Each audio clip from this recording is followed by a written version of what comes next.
বিসমিল্লাহির রহমানির রহিম। প্রিয় দেশবাসী, আসসালামু আলাইকুম। আপনার, আমার, আপনাদের, আমাদের প্রত্যেকের স্বার্থে একটি জরুরি জনগুরুত্বপূর্ণ বিষয় আপনাদের দৃষ্টি আকর্ষণ করছি। আমরা সকলেই জানি ডেঙ্গু কিংবা চিকুনগুনিয়ার মতন মরণঘাতী রোগ জনগণের প্রাণহানির কারণ হয়ে দাঁড়িয়েছে।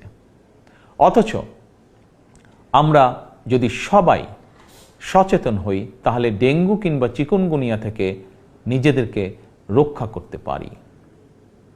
বিশেষজ্ঞগণ বলছেন এডিস মশার কামড় থেকে মানুষ ডেঙ্গু কিংবা চিকুনগুনিয়ায় আক্রান্ত হয়।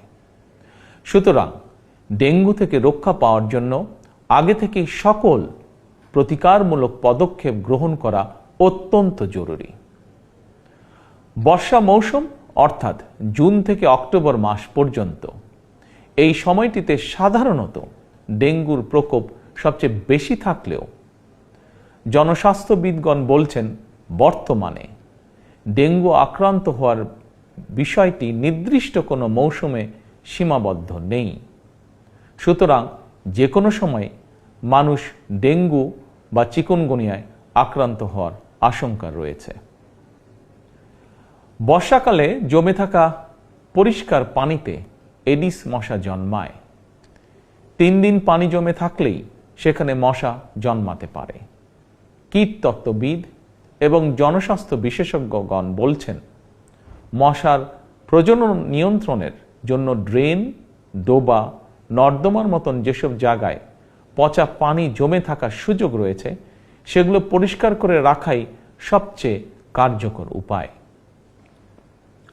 সুতরাং ফুলের টব, ড্রাম, বালতি, পরিত্যক্ত টায়ার, ডোবা, বাড়ি বা বাসার ছাদে পানি জমতে দেবেন না।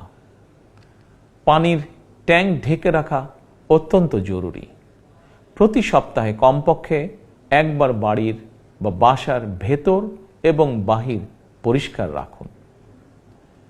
প্রিয় দেশবাসী, আমাদের সকলের মনে রাখা প্রয়োজন ডেঙ্গু প্রতিরোধে সচেতনতা এবং পরিষ্কার পরিচ্ছন্নতাই সবচেয়ে কার্যকর উপায়।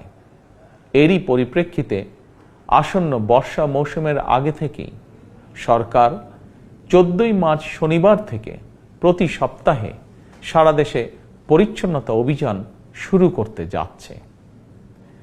এই পরিচ্ছন্নতা অভিযানে স্থানীয় প্রশাসন কার্যকরী উদ্যোগ গ্রহণ করছে।